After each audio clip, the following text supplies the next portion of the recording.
Hello, everybody, and welcome to lordsofgaming.net. We have an amazing conversation today, and we are bringing you the team from Fellowship. We have, from the publishing side of things, we have from Art Games, Brad Crispo, and the community director from Chief Rebel, Hamish Bode, to kind of show us the new characters and also the new dungeon that is being introduced. I'm thinking that's October 16th when Fellowship comes out. Now, this game is kind of a little different than other games that you've probably seen before. It is considered a MODA, and it is a multiplayer online dungeon adventure, and it is, in my personal opinion, one of the first that I've seen that is, pretty stacked. So, I would like to introduce you guys. Brad, Hamish, why don't you guys say hello? Hi, how's it going? Good morning. Yeah, hello everyone. Hello, how's it going? I appreciate you guys taking the time to go through this. Now, for someone who has never played Fellowship before, can you please tell us about the game itself? Well, there's a lot to talk about. I mean, like you kind of said, we are a MODA. We pretty much, we think we're the first of its kind. It kind of reminds me actually of a really interesting time in gaming. Back in 2012 when people were offering a very simple premise. I was talking about this the other day with MOBAs. When those first came on the scene, they were offering something, very straightforward and really polished, and we're looking to do the same with this. Actually, our game started off as a PvE MOBA, and then over time became what we're looking at today. It combines our favorite parts of MMOs, MOBAs, and ARPGs. If you look at our game, you can see that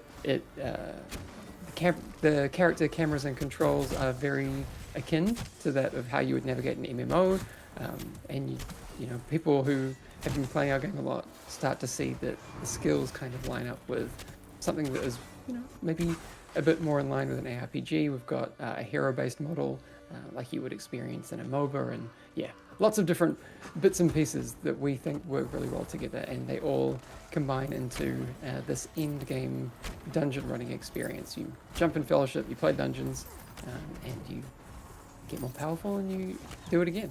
Do more dungeons, get more loot, and that's the basic premise of our game. Yes. Now, you said that the decision was to move it from a kind of I would say a standard MMO thought process into this, I should say, from a MOBA, then you kind of went into this kind of dungeon-based crawler type game. What was the thought process or premise behind the changes that they decided to do? The big difference was that, because we were isometric for so long, we loved the mechanics, but we felt like it just played better with this kind of camera and this way to kind of navigate the game. It just felt right. I mean, there's no really no huge big thing other than it just felt better to have the camera like this, and we felt that the skills we had in the game played better when they were presented in this way. Right. Now, how many characters overall are right now going to be coming out for launch? And if you can just correct me, is it the 15th or the 16th of the actual full launch of Fellowship? Or is it early access? So I get confused as well because I have to do the conversion from New Zealand. So we're in the future, and it's actually going to be the 16th. Brad, you're probably going to know more from the PR side exactly when. I think is it 10 a.m. on the 16th Pacific time for you? Yes, I think we're looking at either 10 a.m. or 9 a.m. I actually have to double check myself, but yes, one of those two times. Okay. On the 16th. Mm-hmm. Awesome. Yeah. So for me, I think that's like 5 a.m. Friday on the 17th. But unless you're in New Zealand, don't worry about that. Unless you're from the future. Yeah, exactly. Yeah.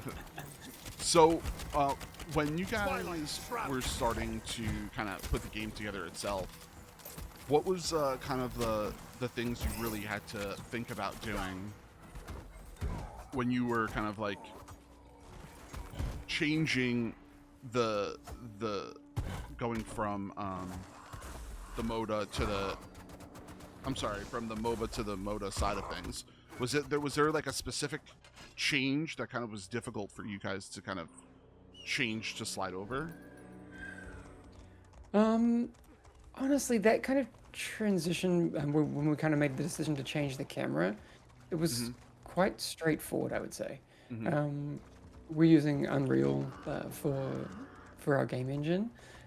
Switching that wasn't that difficult. I mean, like with any game, it's all just been about testing and testing and testing.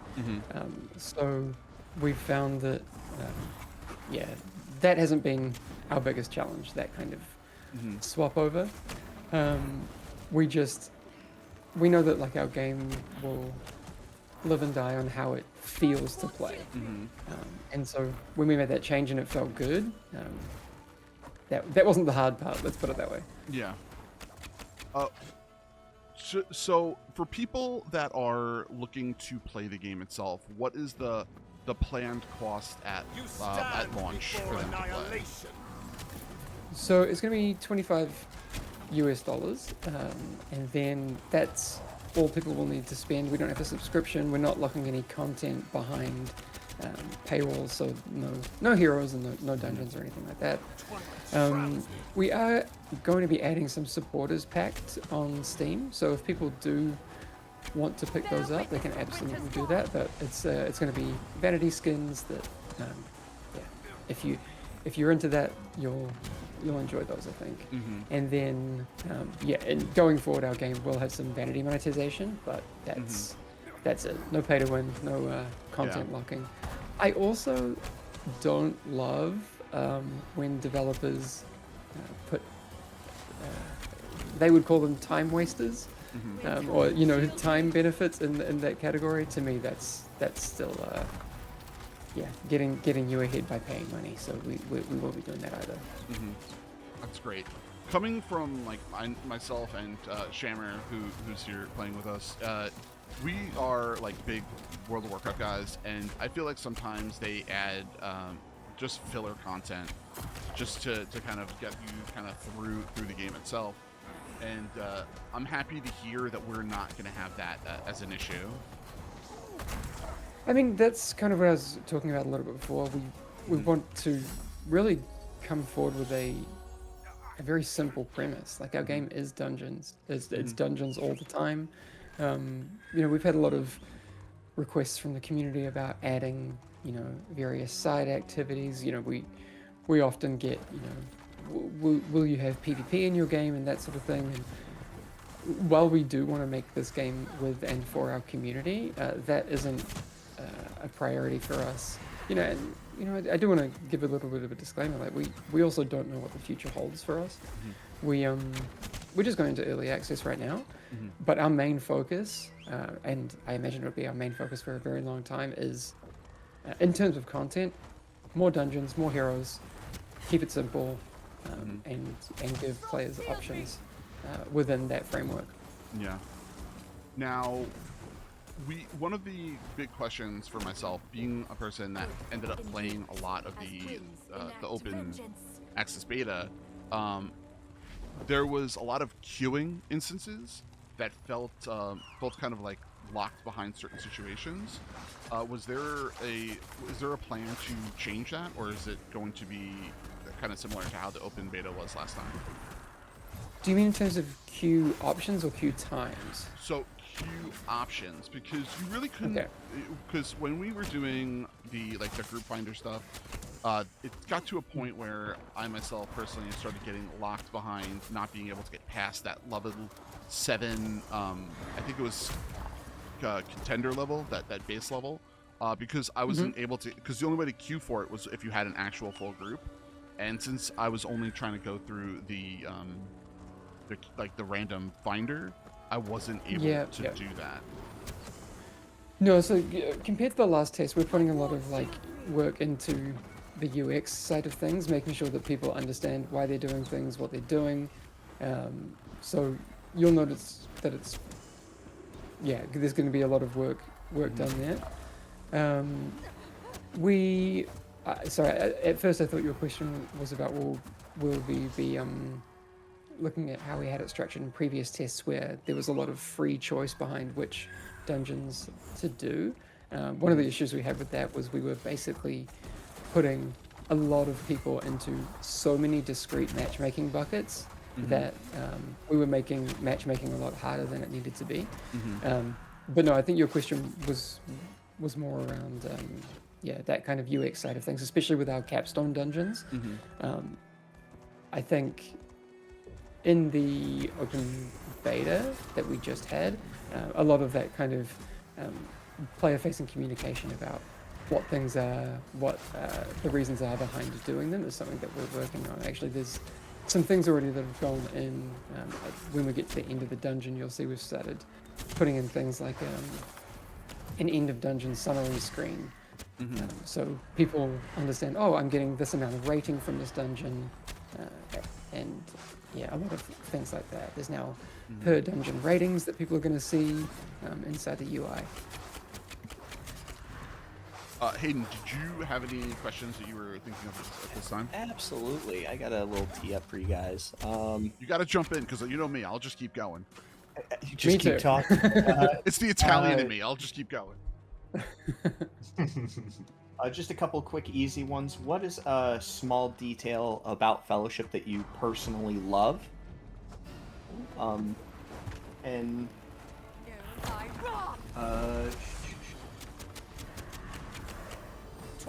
yeah, we'll start off with that one. What's a small thing that you personally love about the game? Oh, that's such a hard one.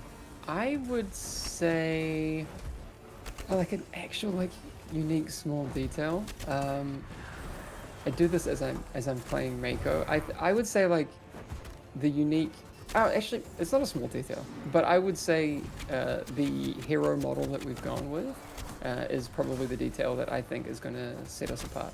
I know that we've had a lot of feedback, or not necessarily feedback, but a lot of people weighing in on that and wondering why we're not doing like a full character customization thing.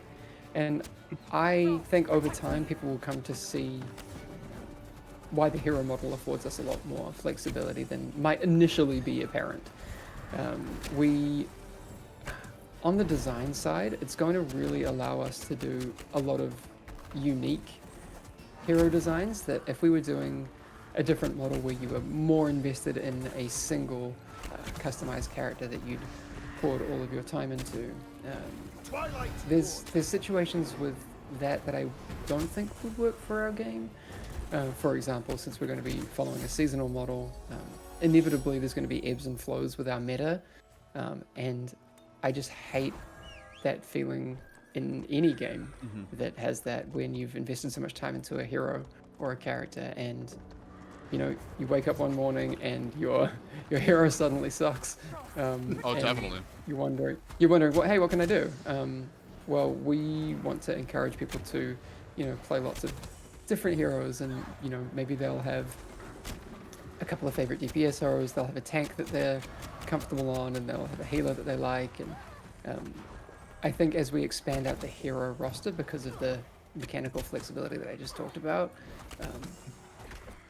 I'm hoping that the player behavior will line up with that, and we'll see a lot of more flexibility from people.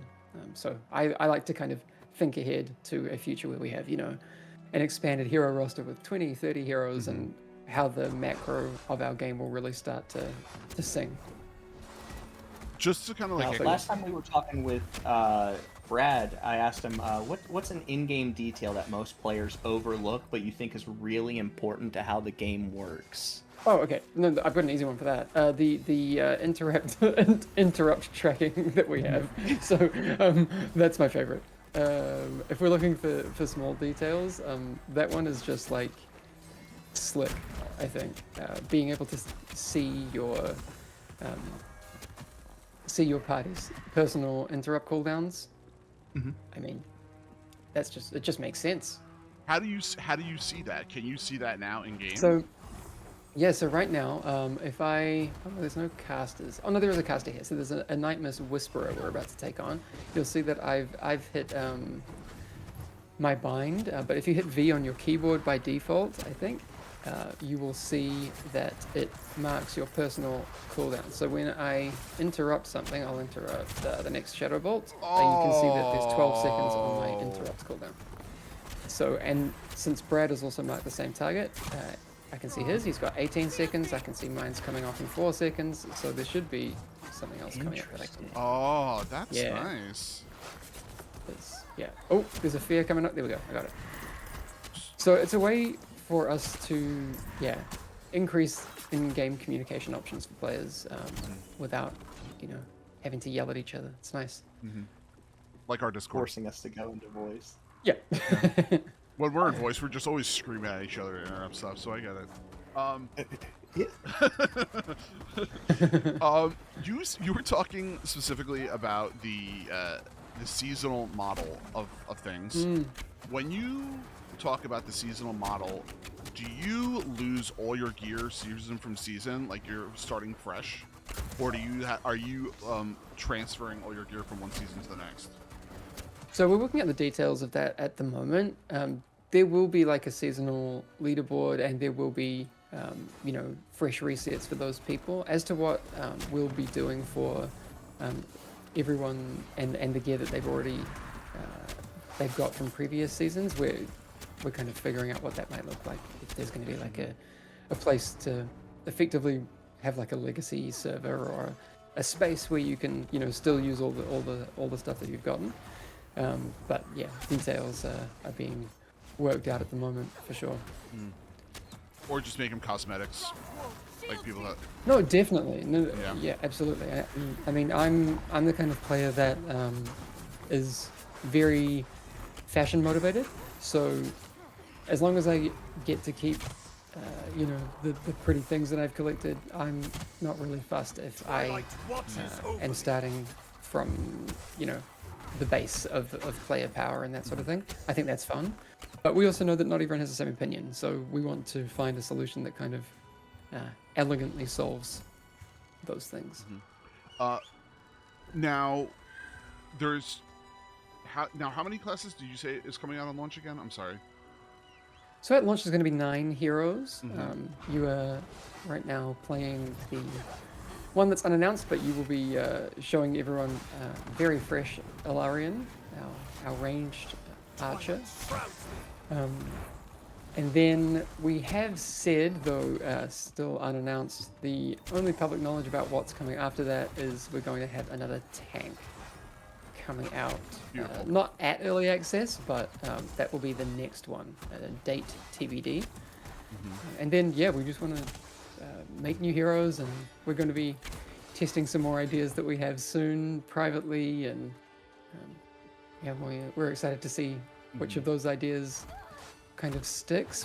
What we're doing kind of behind closed doors is we have like a community council of players who have been working with us and testing things out in a nice private little Discord that we're running. And what we want to do there is test some very early hero concepts. Actually, I mean, for full transparency, when we were testing Alarian, we were testing also this other tank we were working on, and we decided the tank needed longer to cook, and we decided to go all in on Alarian. We'll be doing a kind of similar thing with upcoming heroes, where we, test out 3 early prototypes and see which one feels like it's resonating the most, and then we'll focus on that and come back to the other ones if it makes sense. Gotcha. Which kind of runs me into my next question. How do you guys handle balancing hype and your secret keeping with the community? Ooh, that's a tricky one. And you asked with the community person, and then also traditionally the enemy of the community person, the PR person. No, but honestly, like it's been such a joy working with Ark. I come from, look, it's no surprise to you. I'm sure that the AAA space is a lot more controlled. I worked at Blizzard, and then I worked at Ubisoft for 10 years, and there's a lot more processes in place, and there's a lot more people you're working with, so it makes a lot of sense. And also they're dealing with giant things that, I understand that level of control makes a lot of sense. But it's been so much fun working with Brad and the Ark team, because we kind of experience a little more freedom, and yeah, it's been a lot of fun. But we still have secrets, that we need to keep. But I think generally we're able to commit a lot more to the kind of transparency and I think the fun and joy of what talking about games should be. I think sometimes just across the industry, we can get a little self-important and a little blind to the fact that games are just fun, and that's what we're doing here. We're talking about video games, so I think it's important that we remember that across the board. You were talking about adding so many classes, and you're talking about like how seasons are going to bring like metas to the game itself. Do you know if you are going to have like classes that are going to have like some type of synergy with each other in some way? Kind of like, how like World of Warcraft, you have like the monks, which bring the melee damage buff, and the demon hunters, which end up bringing the magical buffs. Is there a plan for something similar to kind of something like that? I mean, we haven't expressly talked about like per hero synergies, but I think naturally we'll fall into a lot of those. I mean, I play a lot of Dota, so you have some like classic laning combinations that are just like they really make the most of each other's toolkits. Like a Crystal Maiden Juggernaut lane is a classic where the Crystal Maiden will freeze stuff in place and Juggernaut will blade storm things in a certain spot. But I think naturally we'll see a bit of that. I think we played Alarian right now in this dungeon, and he's got like a huge amount of mobility compared to other heroes. So I think naturally for a lot of fights like the one we just did, that's going to make a lot of sense. But as to like certain heroes working with other ones, I think that'll happen. And as we kind of get through and make more heroes, I know the team are really excited about taking a lot more creative liberties. And yeah, so yes, I would say is the short answer. Yeah. It'll likely happen, and yeah, since we just want to make a bunch more heroes, I could see that happening. I think it'd be really, really cool. Yeah, definitely cool.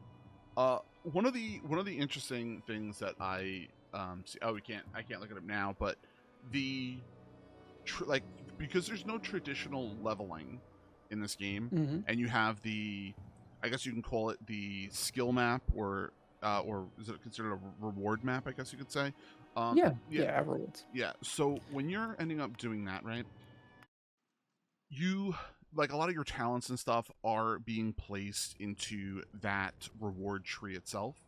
Is there a specific reason why the talents are being placed under this reward tree for like defeating and completing dungeons and things like that?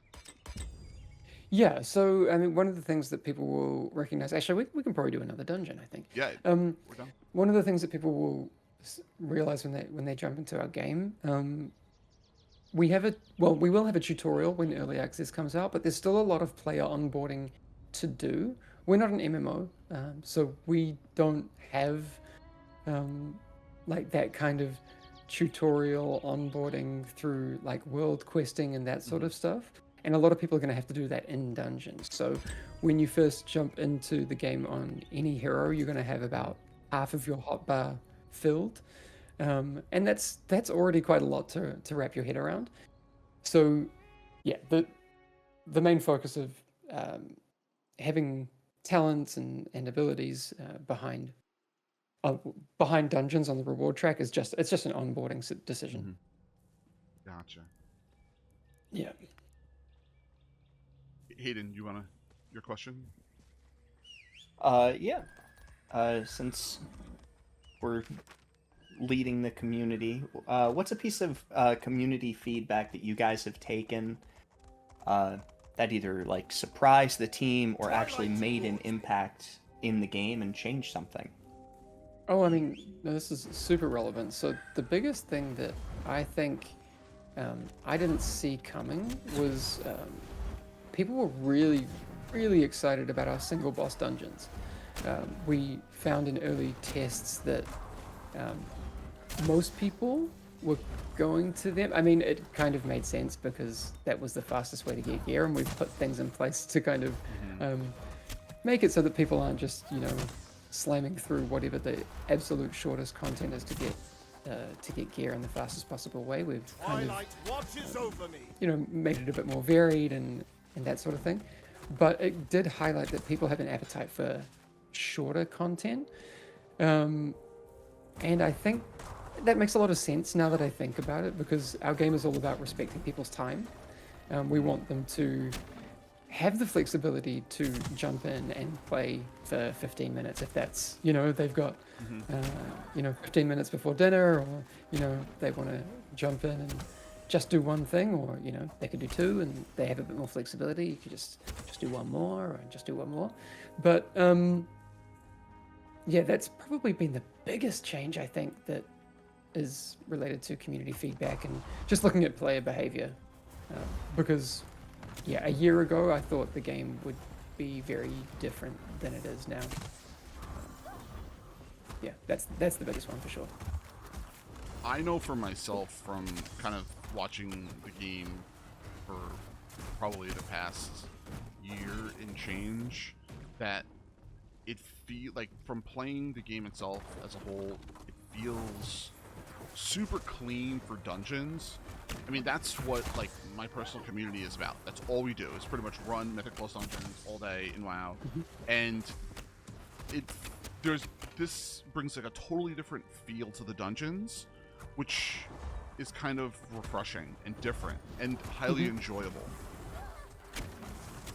Oh, I'm glad to hear that.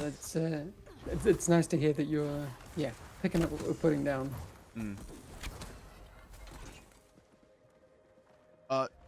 Is it been hard for you and the team to end up what's the word I'm looking for, like equalizing or like kind of balancing or like the range in the melee classes? Has that been a difficult thing?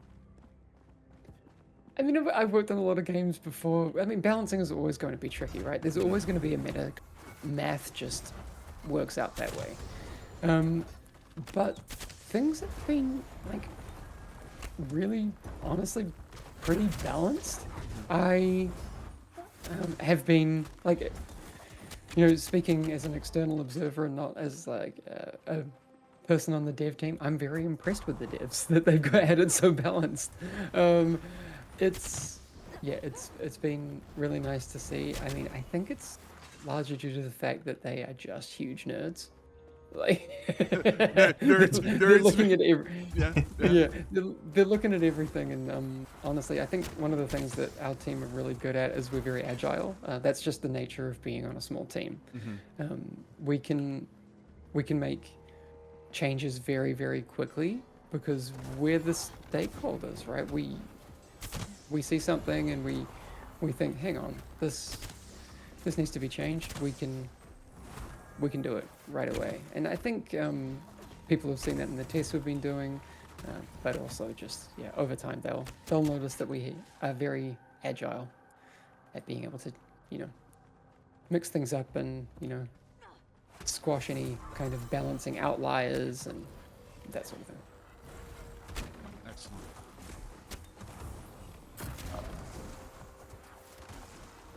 Hayden, did you have another one? Yeah, just a play. A lot of the community was asking, again, for like character customization, things of that nature. Is there anything planned upcoming maybe that would get me invested more in each hero? Are we going to learn about the heroes and how they affect the story, why we're in the dungeons? So we've kind of talked about lore with Fellowship as being kind of a bit Dark Souls style. It's really there for the people that look for it. But I mean, to be brutally honest, we don't have a huge focus on that for our game. I'd love to see in the future us kind of fleshing out these like origin stories of these heroes and finding ways to work that into the narrative. I think, yeah, games like Dota have it in there as well. Again, I keep going back to it, but Dota and Dark Souls similarly have lore if you look for it. I think there'll be some people who are probably going through and trying to connect a few dots that we already have in there with the lore. So it'll be interesting to see if anyone starts doing those types of videos on YouTube. But yeah, if you look for it, it's there. But I think it'd be interesting to also kind of look for more of that in the future. I think the thing that's going to invest people in the heroes is gameplay for us. We want people to attach to a certain style of gameplay, and then give them a bunch of vanity customizations that they can use to kind of make their hero, express themselves a bit more in the way that they want. And a lot of those are going to be just accessible in-game through doing certain achievements. We have, like I said before, yeah, we're going to have vanity monetization, but there's also going to be a lot of different things on the rewards track that you can unlock for vanity as well. Is there a plan for how many like dungeons you guys are gonna have? Well, first coming out, I should say, for the launch, and then for the future. Like, do you guys have a plan for a roadmap, so to speak? Yeah, so at launch, there's going to be, compared to the open beta, I think 4 more dungeons. We've got 3 more single boss dungeons, and the capstone dungeon for Paragon is coming in, which is the one that we just played earlier, the Drakheim, Ransack of Drakheim. And then, yeah, we just, the kind of limit for us is endless. We just want to just add more heroes, more dungeons, and yeah, sky's the limit. Now, this dungeon, has this been played before? The one we're in now? Nope. I didn't. That's think, new. Yeah, I didn't think so because yeah, no, because like I said, I haven't because I was like I played a bunch of this game, a lot of it, and I was like I've not done this one before, so I was like that's interesting. No, I thought I'd we're chatting away here. We've got we're playing things through on what I like to call the scenic tour. This is obviously far easier than people will experience it in the game. We have a bunch of gear, and I've got the difficulty set pretty low. But yeah, I wanted to show you some new boss mechanics. That boss is one of the ones that I absolutely love, and I don't want to give mechanical spoilers, but the interaction between how you kind of work with the friendly NPC. You have to make sure that you keep the friendly NPC alive, and that NPC can interact with the boss that you're trying to take down in there. It's really cool. I think some of these unique mechanics that the devs are putting in on these bosses are just a lot of fun. I mean, since we're talking about new dungeons, do you want to see one more before we wrap up? Listen, you show me everything you want to see, because I will watch it all. I will play it all. I will do it all. I will chat the whole day. So absolutely you take us in. You take us where you want us to go. How do you feel about spiders? It's fine. Okay. Love it. Good to know. Yeah. Not everyone feels the same, but just wanted to check before we jump into this one. Yeah. Cool. Yeah, like I was saying, there's like similarly to how I talked about the mechanical freedom that we get with the hero-based model that we're focusing on. You could say something similar for the way that we have the single boss dungeons as a big point in our game. The devs can really, with a lot of those, focus on some unique experiences. I actually had a discussion with the game director yesterday, Axel, and we were talking about that for some of our 3 boss dungeons, maybe we want to focus more on like something really tightly tuned and not as out there in terms of mechanics across all 3 bosses. Maybe they're a little bit more straightforward, more focused on that kind of tight content that we can have people time through without any mechanics that are going to kind of put in any kind of RNG that that's making it What just was? I'm sorry. more fluid. Yeah, no, I was just going to say, and then just taking more creative liberties with single boss dungeons, we can really flex on those. Was there what was the thought behind having the difficulty for the dungeons kind of ramping over time?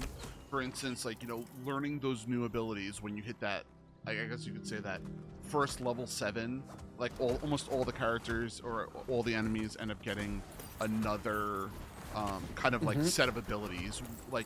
That thought process behind doing that, was there a reason for that? Yeah, I mean, it kind of just goes back to our focus on onboarding. We don't want to give every player everything straight off the bat. For a lot of people, the first kind of league that we have in our game, Contender, is going to feel very, very straightforward because they've experienced a lot of those things before. But for I don't know if you remember the first time you jumped into a game with MMO style controls or anything like that.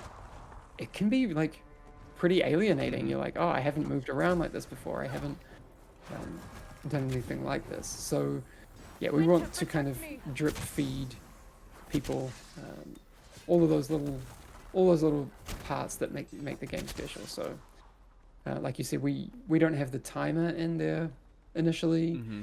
We don't have the additional boss and enemy mechanics in there initially.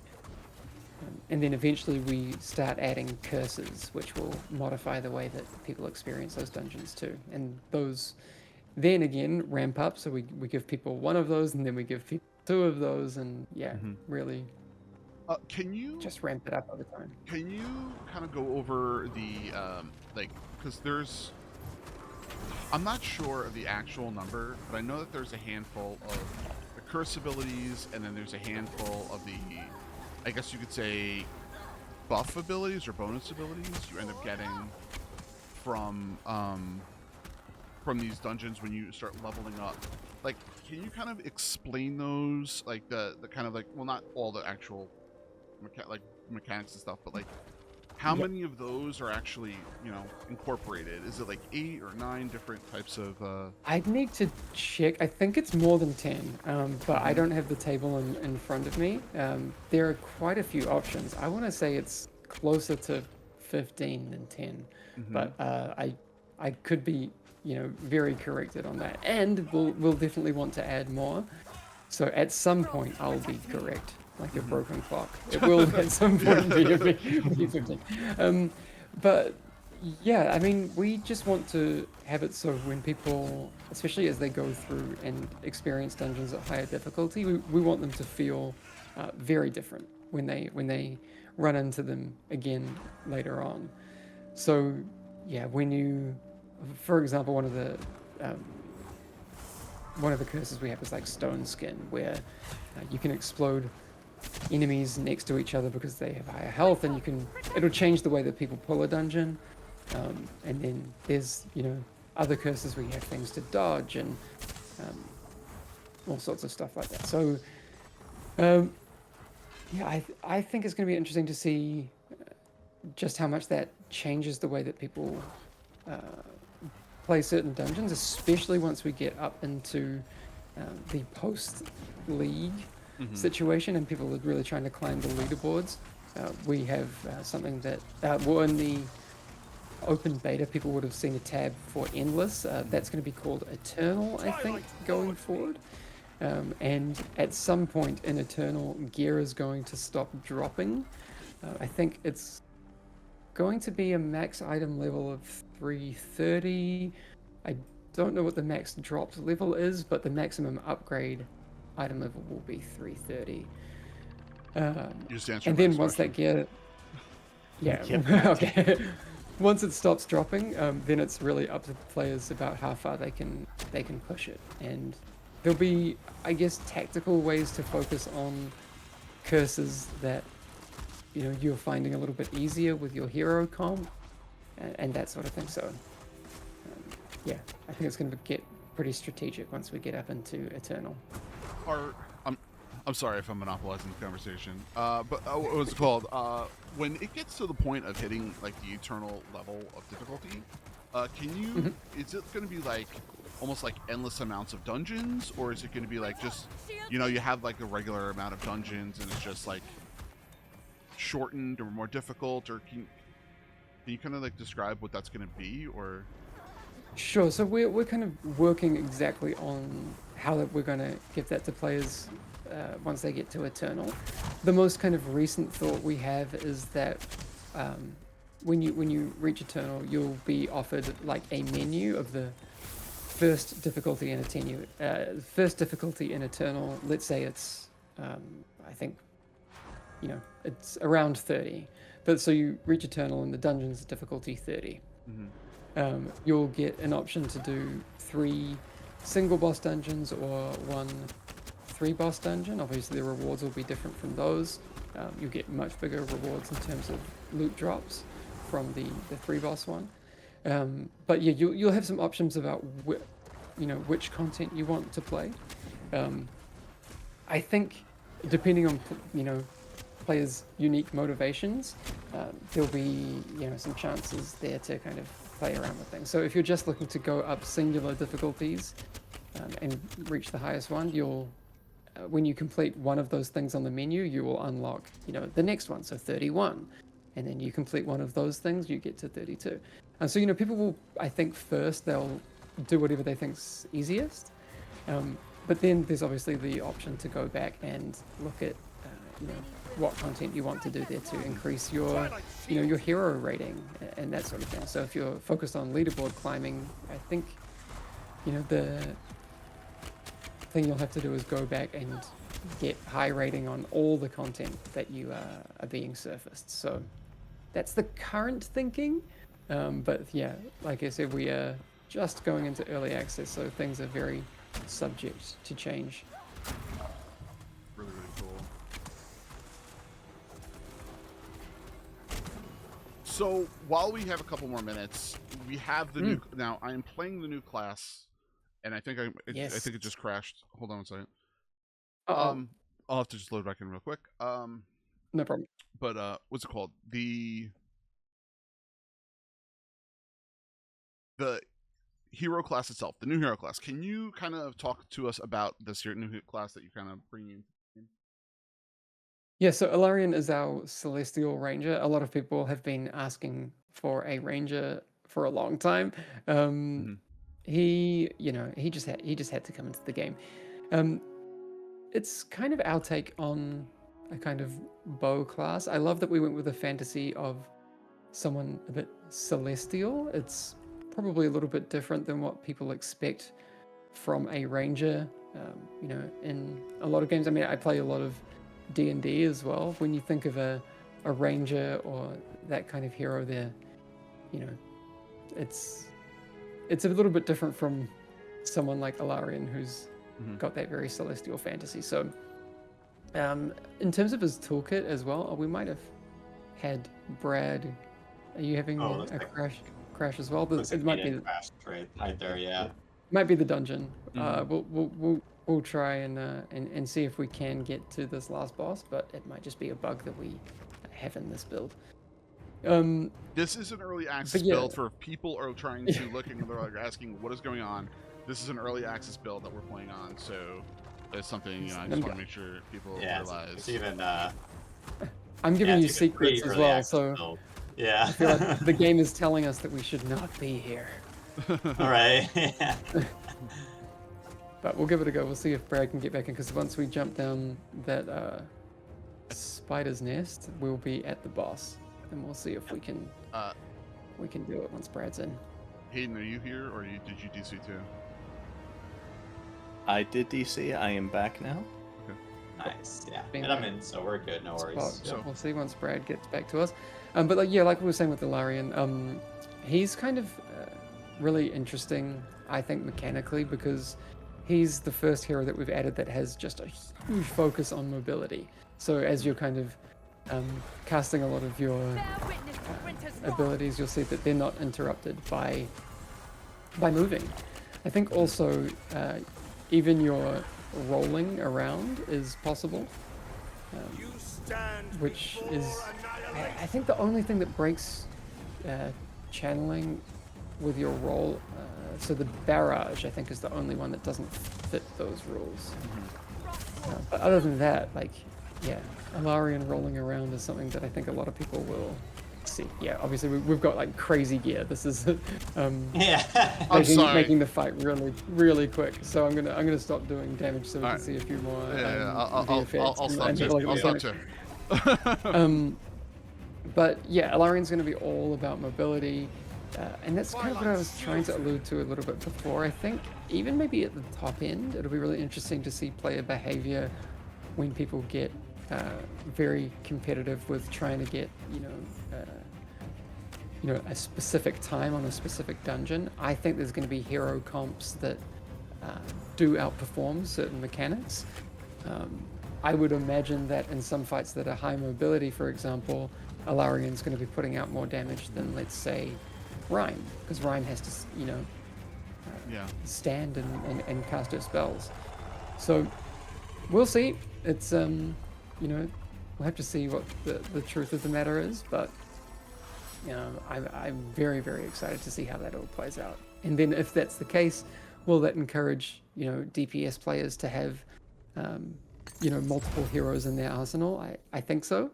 And then switching between those and focusing on whatever makes sense for the content. I'm really excited to see how that plays out. The interesting thing that I just want to kind of point out about Fellowship in comparison to other types of games, with that being able to kind of almost like swap out your characters, it allows you to be able to have like the ability to kind of move between characters very easy. And when it comes to, for instance, a high-end Mythic Plus in like WoW, some people end up having to have multiple different characters, where others like myself, I don't have time to do kind of similar to what they do.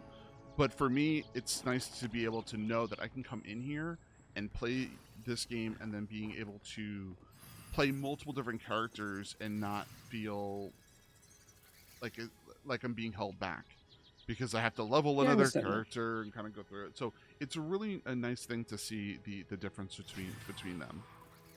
Yeah, I've kind of been going through that a little bit at the moment.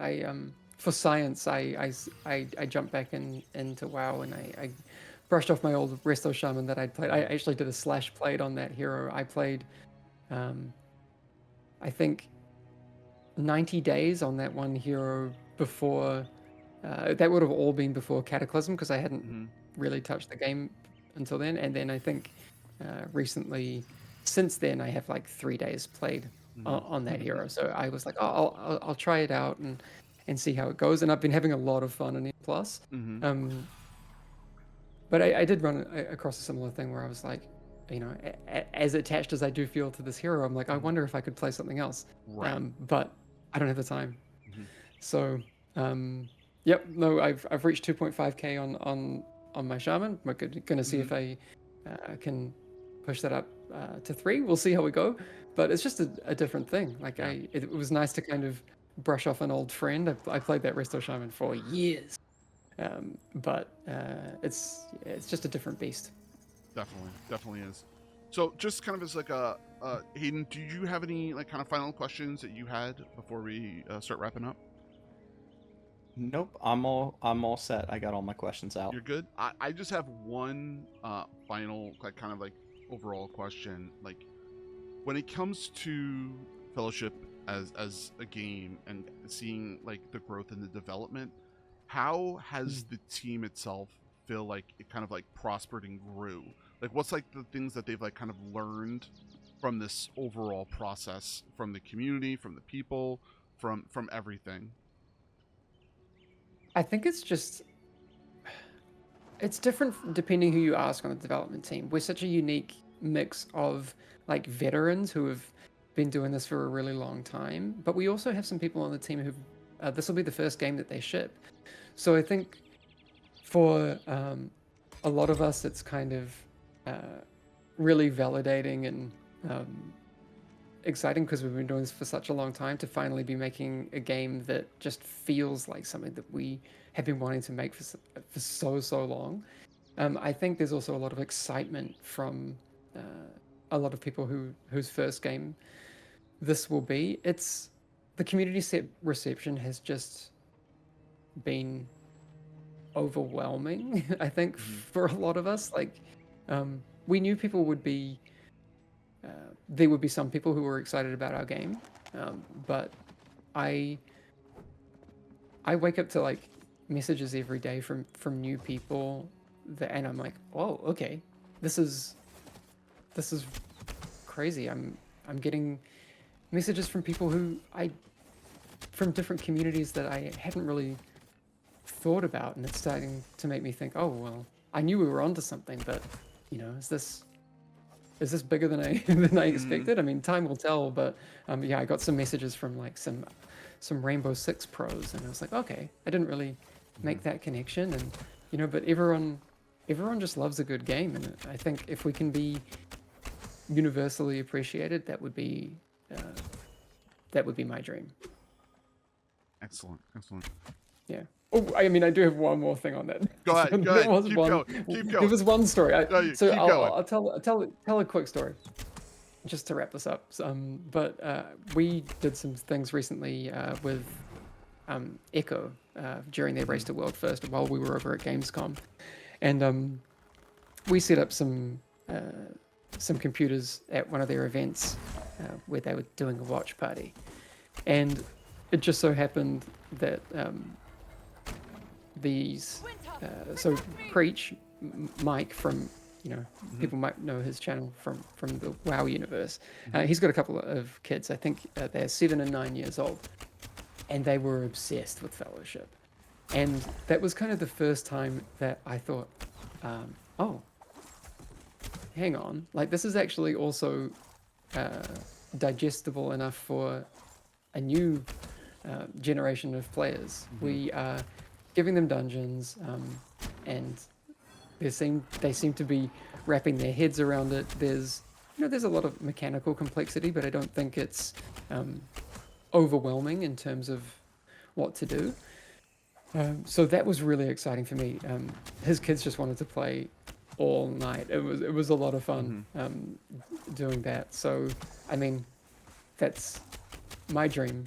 If you would ask us to get the kids off Roblox and into Fellowship, so Yes. We'll see how we go. The game itself, I feel, is very it can draw kids in very easily because I feel that entry to play is not super high, and you can kind of learn because, like you said, it's kind of like a world tour in those lower levels that you're like learning what you're doing. So younger kids, like I have a 4-year-old. Like, I have him sit on my lap sometimes when I'm playing games and kind of show him what's going on. And he understands. He can't physically play yet, but he can understand what's happening. And it kind of, I feel that when you're playing those entry-level dungeons and you're kind of going through the process, it's definitely something that the younger generation will definitely understand and kind of figure out, which is kind of cool. Yeah, no, and we need that. I want to see this game thrive for a really long time, and I'm old. I'm gonna die soon, so we need them. Oh my god! When you say that, I kind of cringe because I'm my age.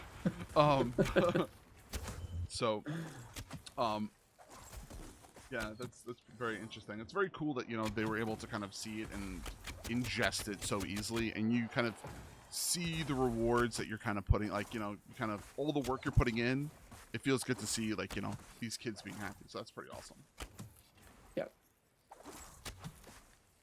Brad, anything from you, or No, I mean, yeah, this has been great. Yeah, Yeah. for sure. I mean, we got to. I mean, shoot, we got to check out 3 different dungeons. It's pretty awesome. So yeah, yeah, I'm a happy camper. Yeah, nothing from me. Yeah, just excited for everyone to jump in to the game when it launches in early access on October 16th. I think it's going to be such a huge moment for us. So yeah, very excited. Only it's coming up. So very excited for that. Yes, as am I. And I just wanted to, Hayden, is there anything you wanted to say? I just wanted to say thank you guys again for coming out. I appreciate the opportunity to enjoy some new video games.